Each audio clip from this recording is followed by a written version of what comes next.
Hello everyone, welcome to the Red Men TV. I'm Ste'S. I'm in my house. I had a night off, didn't have to work for that one, but I did get to watch it at home, and I'm glad I did, as Liverpool were rampant, winning 5-1 in Prague. I actually think the scorelines are... I don't know if it does the game justice really. I actually think Liverpool probably could and should have scored more, and I think Sparta Prague could and should have scored more as well. Let's start with the negatives, because I don't want to finish on negatives. We'll start with those, get them out the way, and then move on to a lot of positives. Obviously, the first one's Ibu Konate going off with what looked like an injury. Obviously, only a couple of days before Manchester City. At time of recording this, no real update from Jurgen Klopp, so that is a worry. It's always a risk, isn't it? And you can't rest everyone, and you can only make so many subs. Liverpool take Joe Gomez off at half-time. They probably don't want to use Virgil van Dijk too much. I'm guessing there might have been a plan to get him on at some point. So that's a shame, and we'll see how that one is, but yeah, not great for Ibu. And then also, I actually don't think Liverpool's defending was actually particularly great in this game. I think, Sparta Prague scored one goal, and obviously it was a mistake from Conor Bradley right after half-time. I think it was his first touch, an own goal. I'm not sure that's ever been done before. But also, like, they had, Prague had a lot of chances, and if they had a bit more quality, because I thought they lacked quality at times, and if Liverpool's goalkeeper wasn't on form, because Kelleher made some really crucial saves, Prague could and should have scored more. So I think that's something that Jurgen and the coaching staff and the players will look at, how easy it was to get in behind Liverpool. Obviously, coming up this weekend with Manchester City, they're the team that would love to play in behind Liverpool if they can. So that's definitely something the Reds need to tighten up. I thought at times it was a bit too easy. I thought Kwanzaa at times again struggled.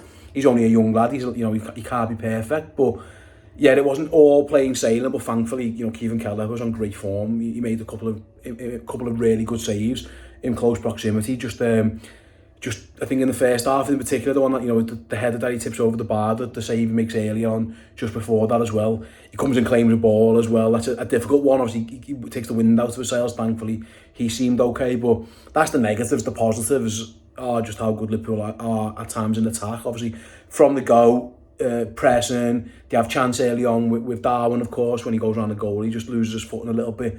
Alexis McAllister nips in, wins the penalty, and takes it. I don't mind, actually. I'm quite glad Alexis is on the pens. I know Mo Salah will be the first choice, but if Alexis is the backup choice, I'm okay with that one. I think he's an excellent penalty taker. He's proven that throughout his career, so I'm okay with that one. A very cool penalty. I think the goalkeeper dives early, which helps, but very calm from McAllister. And the perfect thing you want away from home, because Liverpool's European away form under Jurgen Klopp in the last couple of seasons really hasn't been great. So I think to get that early goal was crucial. And then obviously it's the Darwin Nunez show. His first goal's a little bit reminiscent of the one he scores against Bournemouth, and I wonder if their goalie has seen videos of that one, because when Darwin cuts inside the goal, he's almost diving towards the far post, thinking it's going to go right in the top bin, a bit like Darwin did against Bournemouth in the League Cup, but actually went down the middle of the goal, and I think the goalie probably should save that one. I don't think their goalie was very good all throughout the game. In fact, I think he should save Szoboszlai's one as well. But yeah, great for Darwin to get that goal. And then the second goal that he scores, Liverpool's third, I think that's an even more impressive goal. That's a proper striker's goal. No real goalkeeper error on that one. That's just an instinctive, clean strike from Nunez, which is brilliant. And like I say, hopefully his confidence, he should be full of confidence going into the weekend, of course, because every time he's been on the pitch recently, obviously he's had the little injury, but before that and since, he's a goals and assist machine. The numbers just don't lie with Darwin Nunez. He's equalled his tally, I think, from last season already. And of course, we're only in early March. We're starting to see that what Liverpool bought with Darwin Nunez now. Less erratic at times, more clinical, just looks more suited, full of confidence, which I think is huge for him. I do think he's a confidence player. So if he can take that form into the weekend and beyond, then Liverpool are in good shape, because chances always find their way to Darwin Nunez. He creates them himself, he gets in the right areas, etc. So that's a real positive, and hopefully he is full of beans going into what's an important few games for Liverpool in the next couple of weeks. And then, like I say, I still don't know why Mo Salah's goal was ruled out, by the way, a bit later on, but obviously the fourth and the fifth goals, I think, again, slight deflection for Luis Diaz, but great for him to continue scoring.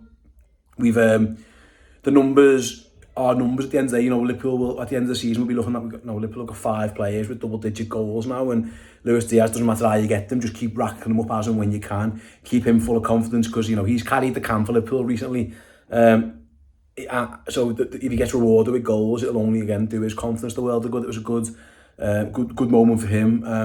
And And then right at the end, of course, Szoboszlai's goal, which again, another one that'll do his confidence the world's good. Coming back from the injury. Yeah, I thought he almost scored a little bit before that with some really good feet on the edge of the box.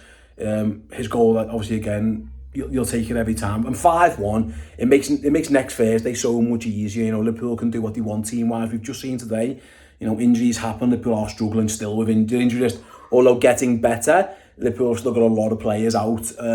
So on next Thursday, if they can rest one or two others, you know, maybe Alexis McAllister gets a little bit more break or whatever, and James McConnell plays in the DM, Endo gets a break, you know, or whatever, things like that. I think that could help. You know, Jayden Danns, hopefully he's back fit. Obviously, he had the concussion issue. Maybe it's a chance for him to get some minutes. And then you just pack the bench full of quality. And if Sparta Prague look like, you know, they do an absolute madness and get it close, Liverpool can turn to the stars. But I think Jürgen will be happy to maybe rest a few ahead of that Man United Cup game. What it might do, it might mean Jürgen can go stronger against United in the Cup. You know, if he rests 7 or 8 of them against Prague next Thursday with that 4-goal cushion, and then it means that he can have a real good go at Man United at Old Trafford in the Cup before the international break. That could make sense. So, you know, I wouldn't be shocked if you see, you know, again, like I mentioned before, McConnell start, maybe Bobby Clark can get a start as well, Jayden Danns, but also the likes, you know, Kostas Tsimikas can get some game time as well, and a few other squad players and a few others. But job done, like I say, listen, the injury to Konate, or the injury worry over Konate, is the downer on it. But listen, when you go away from home and you score 5 goals and you create so many chances against the team, you know, I was actually quite disappointed in Prague. If I was a neutral, I don't think they really did themselves any justice. They did lack a little bit of quality and they were a bit naive at times. But from a Liverpool point of view, you'll take it every day of the week. And Liverpool were ruthless, capitalised on it. And like I say, they got almost guaranteed the place absolutely mental would have to happen for them not to be in the draw next Friday for the quarters and the semis, of course. So yeah, job done, fantastic. Fingers crossed the Gingy updates aren't too bad. And yeah, like I say, the Reds, I know the weekend was almost a bit of an aberration where they really struggled at times to score goals, but they continue to score goals, they continue to have shots, they continue to create chances.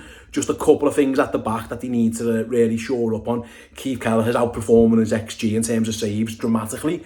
You don't really want that to have to continue, you know, it doesn't really feel sustainable. But fingers crossed, like you say, if he can stay in the fantastic form that he's in, because he will be tested on Sunday at some point.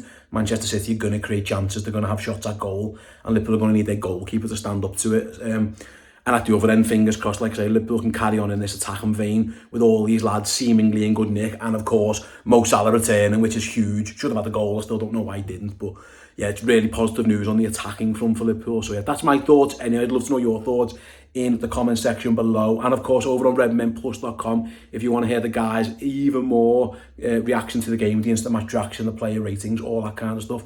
Go over to redmenplus.com, use the promo code Nunez, Nunez, when you sign up as a monthly captain subscriber, and yeah, you'll get your first month for 99p. Absolute bargain. I'm going to get a month of Liverpool videos and podcasts for just 99p. Absolute bargain. Thanks for watching, and I'll be back in the studio with more reaction in the next couple of days. See you soon.